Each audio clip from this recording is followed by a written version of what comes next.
Hoy con los grandioso apertura de campeonato, primer campeonato oficial de Liga 60 Plus aquí en Aruba Juniors Ballpark.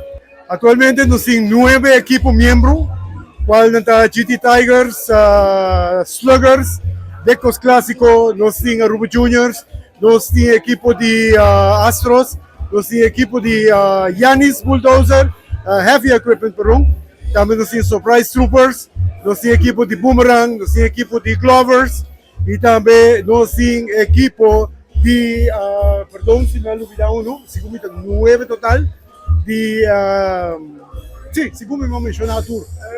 ¿Cuánto largo lugar?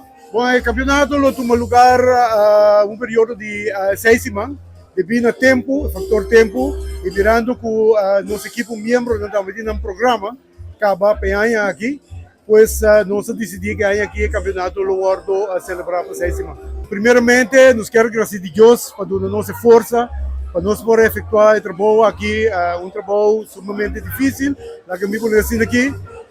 Deu lapso de tempo de apenas 3 lunas, nós lograr concretizar sonho que nasceu o ano passado, desde 2013, time não estava luta para chegar na formação de uma liga.